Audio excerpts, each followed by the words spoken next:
is true masculinity? Masculinity, according to me, can take different shapes and sizes, and that's what we're going to be discovering in this very video. You can be skinny, you can be dark-skinned, you can be overweight, and still you will be considered a masculine man. So if these particular features that I've just mentioned don't really define or determine whether you'll be called or be defined as a masculine man, what exactly makes a man masculine?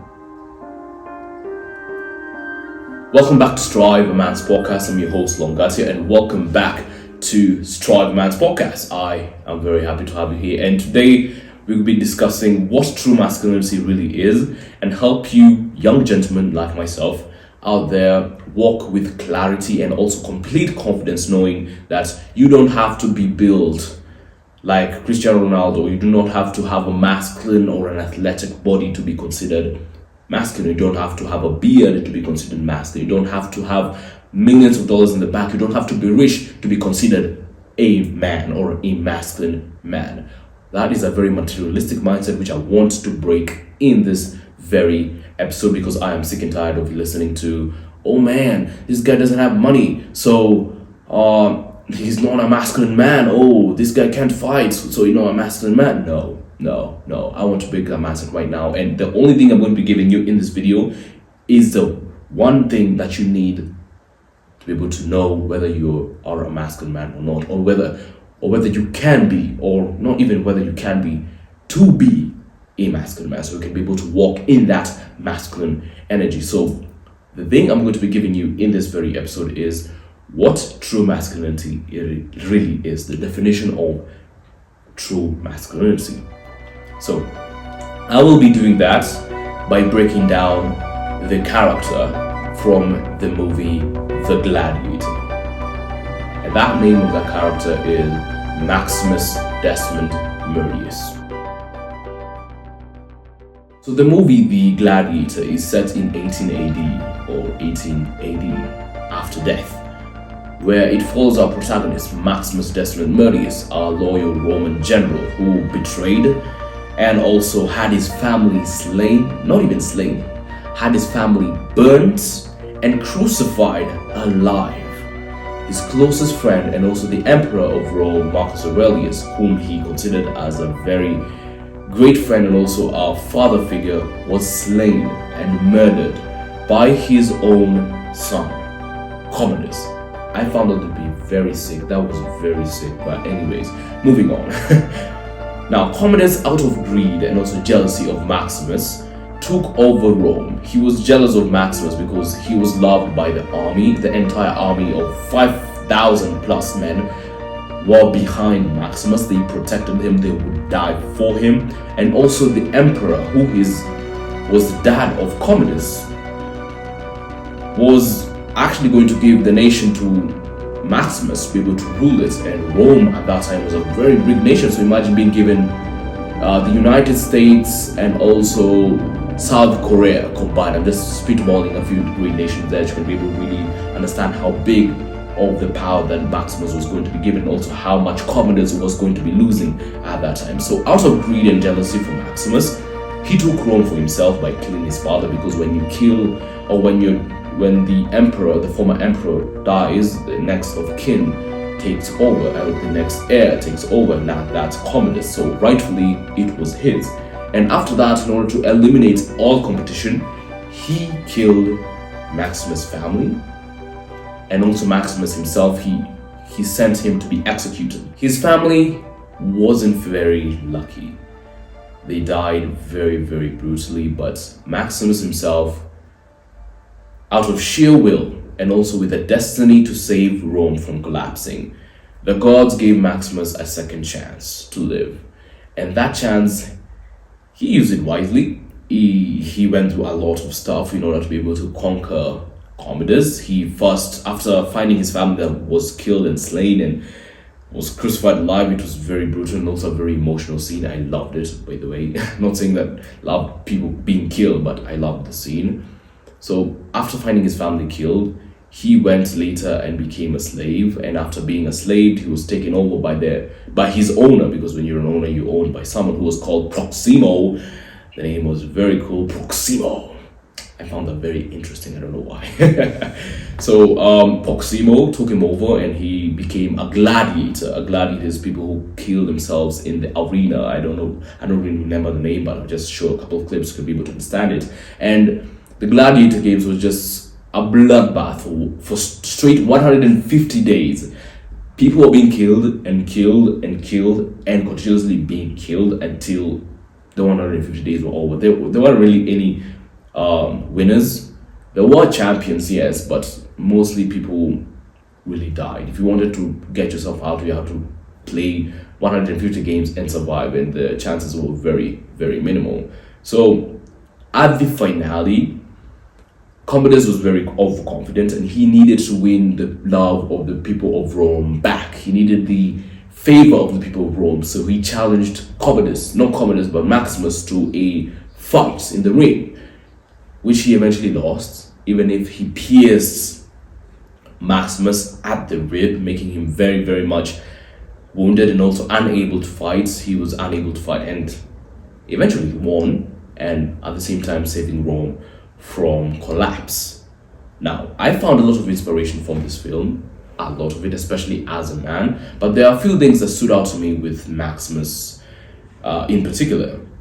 The brand of masculinity that Maximus Decimus Murdius, I will continue to be saying that name. I don't know why, I just find it, nice. The brand of masculinity that Maximus was carrying went deeper than the eye could see. For example, Maximus was the most trusted person of the most powerful kingdom in the world at that particular time, meaning he had fame. Keep in mind, he had fame. He was very rich. At the same time, he commanded an army of past 5,000 plus men into 100,000 of victories, meaning he had skill like no one's business. At the same time, he was well built. But never at any point did Maximus carry himself with those traits. He really didn't define himself as a man with those traits. He didn't really carry himself saying, hey, I'm rich, I command an army, or something like that, I'm the most trusted person. No, he didn't really carry his brand of masculinity with those traits. Unlike his opposite, Commodus. Now, Commodus, out of insecurity and the need to be loved by the people of Rome, and also the need to be loved by his dad, which was the original source, he didn't really get a lot of love and attention from his father, caused him to commit murder by killing his dad. At the same time, he ran Rome into bankruptcy by holding the games in order to impress the people of Rome to be able to get the love that he needed from them. And also he used his power as Caesar. Caesar is a title that was given to Roman emperors at that time. So Caesar was like it was like being called president at that time. So he used his title or his power as Caesar to blackmail people, to make people do his will. Now, Maximus, in order to get now into the nitty-gritty of this video, of this episode, Maximus carried himself with these three traits, which I believe are the core of true masculinity. The first one was self-control. The second one is steadfastness. And the third is servantship. Now, some of you might be asking, what the hell do you mean by being a servant? Am I supposed to serve others in a stupid way in order to be considered a man? No, let me just put it into some context to be able to understand. Now, being a servant is a very far-fetched description of being a man, but let me just put it into some context so you can be able to understand what I really mean by being a man, by being a servant. Being a man, or not being a man, but it's very common to hear that men are leaders, which is very true.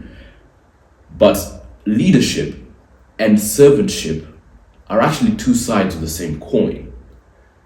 And I'll be able to describe that by examining two people, Commodus and Maximus.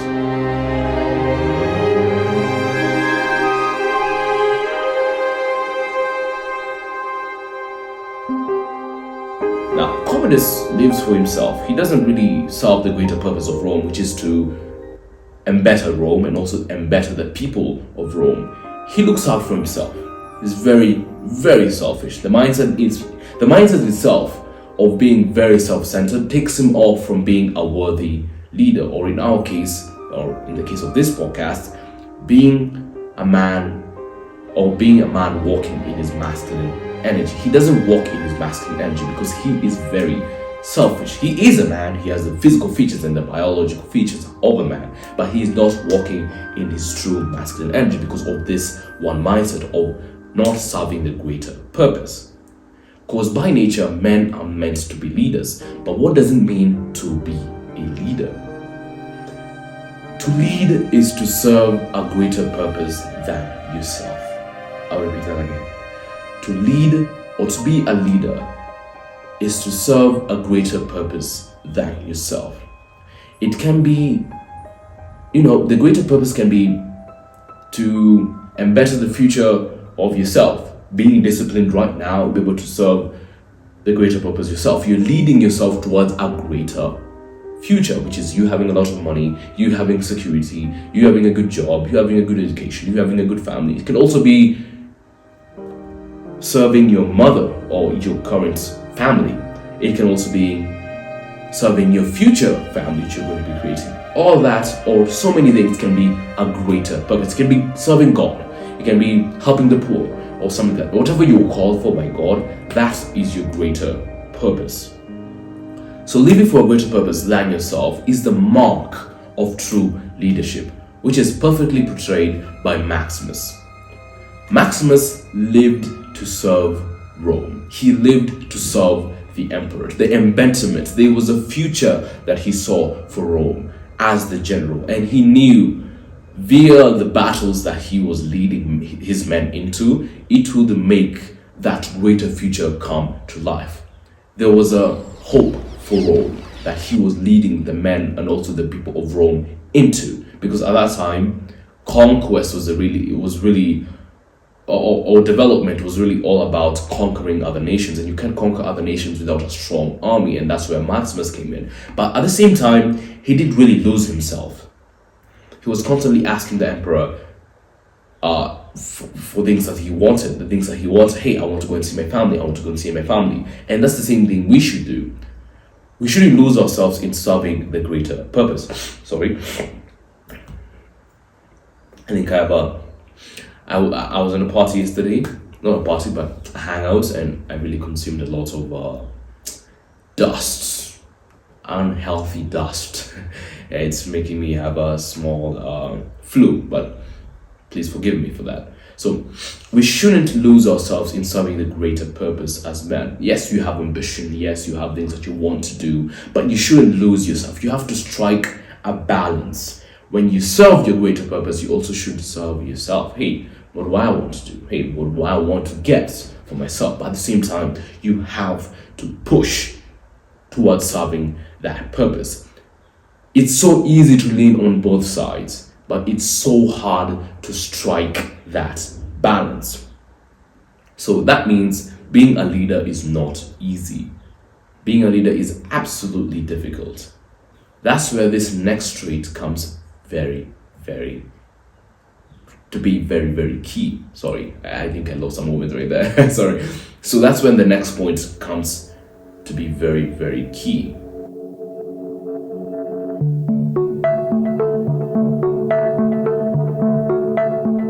I like the word steadfastness a lot. Steadfastness. I like it very, very much because it really encompasses a lot of the important behaviors and traits that are key towards defining someone as a strong individual. Being steadfast can mean someone is enduring. Someone can be able to bear a lot of pain. It can also mean someone is disciplined because you repeatedly do something and stand firm and commit towards it or commit towards an endeavor consistently without backing down. So steadfast can also mean you're a very steadfast person. It can also mean bearing other people's burden. And that's what I want to focus on in this particular section or in this particular point of being steadfast. And keep in mind, all the other traits of being disciplined, enduring, able to take on a lot of pain, that is still under steadfastness, but I want to focus really on bearing other people's burden.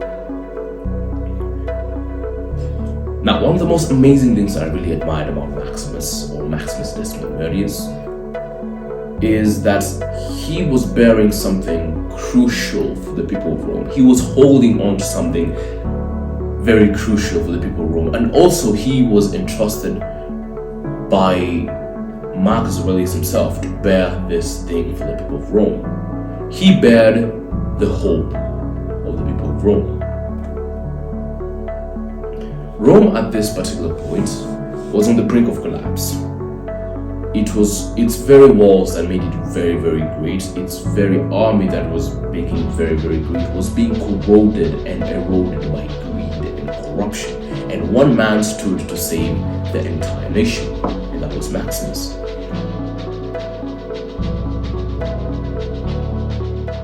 Now, there's something that has always bugged me with the concept of salvation and Christianity as well, especially the concept of salvation.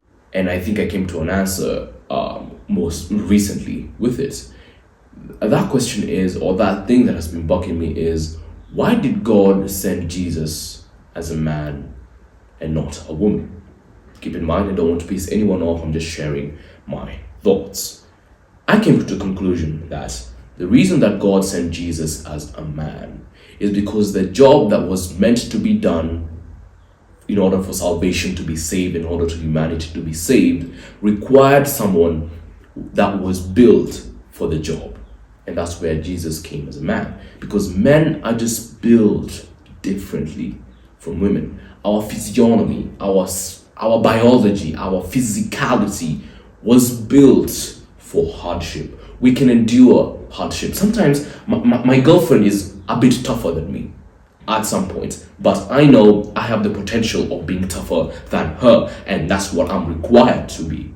I'm required to be tougher, and I know I can be tough because I have the potential to be tough. I can be able to endure hardship better. I can be able to endure mental struggle better, and that's why Jesus came as a man. The Son of Man is a man because he can be able to endure what was coming. Although he did have some significant properties, like apart from being the man, he's the Son of God, because making him, have an advantage over us, the common men. But he was still just a man, like all of us.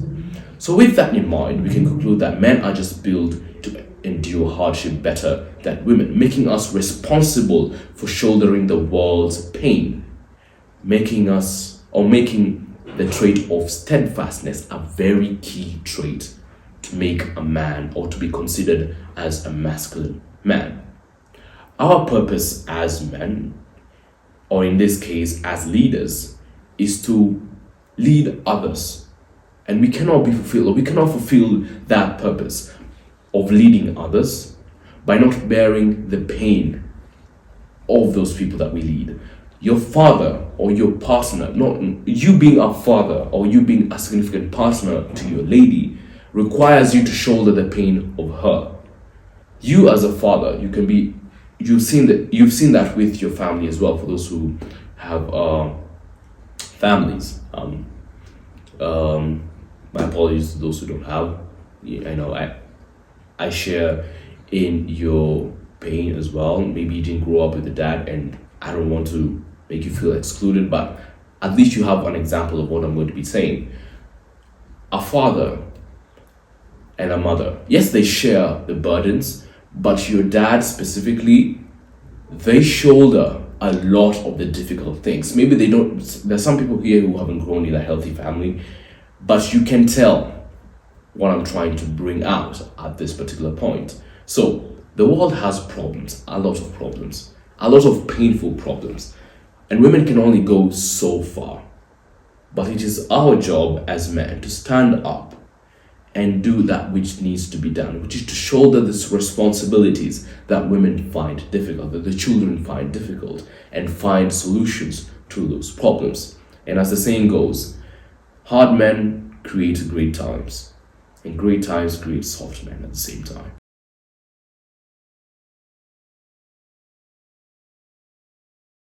So finally, gentlemen, what is the last trait that defines a man as masculine?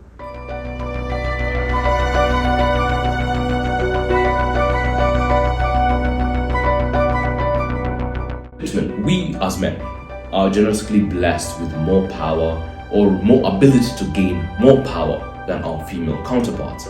The ability to make more money, the ability to get into positions of power, the ability to get more strength. The average man is stronger than the most strong woman in that room. And other men just have a significant advantage over us. There's some men who are just built different, they have greater genetics, they're just smarter than us, and hard work equalizes the field, so there's an advantage there. Now, with great power comes great responsibility, and great responsibility means the responsibility of using that inherent power or that potential of gaining power in the correct way. And without the ability to control ourselves, it can lead to devastating consequences. For example, Commodus, with the title of Emperor or Caesar of Rome, the world's most built and the world's most developed country at that time, that power was at his fingertips, but he got corrupted by that power. He silenced his own sister from standing against him, threatening to kill his own child if he does or she doesn't give up the people who are plotting against him. He murdered the family of Maximus just because he felt like he was being a competition.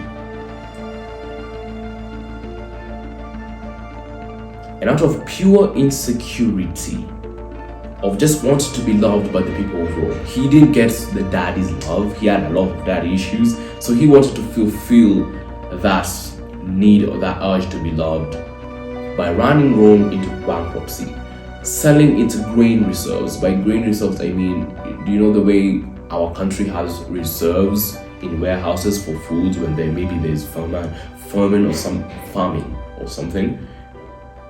Just imagine President Ruto selling all of that just to hold the Olympics in Kenya. That is one of the most stupid things that you could do. All respects to Mr. Ruto, but I'm just trying to put into some context what I mean, or what power can do if it's not under control. So he ran Rome into bankruptcy just to hold 150 days of games of people just killing themselves every single direction. There was just blood in the sand every single direction, which was just a pure bloodbath. So the greatest form of strength you can ever possess as a man is self-restraint. The ability to say no is something that most people do not have. The ability to say, I don't want that, I don't like that, I won't do that, is one of the greatest forms of strength that you, my friend, can be able to develop. And most people don't have that. To say no to addictions, to say no to self-destructive behaviors, to say no to the lusts of the world, it's something that most people don't have. But it's necessary. We as men are built with the potential of gaining so much power, and yet at the same time it gives us the power of doing so much damage. So being self-control or having self-restraint is the ultimate trait to be considered a masculine man. If you do not say no to your lust, you're not someone I can respect, honestly. If you do not say no to those things the urges, you are not someone that I can respect. If you try your best to fight it, you have my respect. And you have other men's respects who know how to conduct themselves. But if you do not have that trait of saying no, if you just give in easily, if you know you have power to take over advantage of girls, if you have the power of taking advantage of people and you still don't use it, you are someone who has a lot of power at the same time, a lot of self-control. And I consider you a masculine man. And that's the prime definition. By all that I've just said at this point of this video, that is the prime definition of a masculine man. A masculine man is one who is self-controlled, who is dangerous but very much controlled. By dangerous, I mean you have the potential to do so much damage, but yes, you control yourself. At the same time, a masculine man is one who serves the greater purpose. He does not boss people around. He's not aggressive, he's not domineering. He aims to serve and lead others into a greater purpose or a greater good. And lastly, a man or a masculine man is steadfast, someone who is disciplined, who is consistently doing the work regardless of what it takes.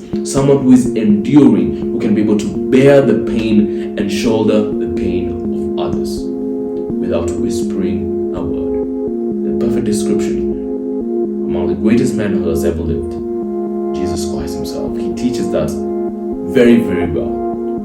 He was steadfast. He endured so much pain that anyone here who's watching this video and anyone who is going to potentially watch this video cannot bear. He was a leader by serving others.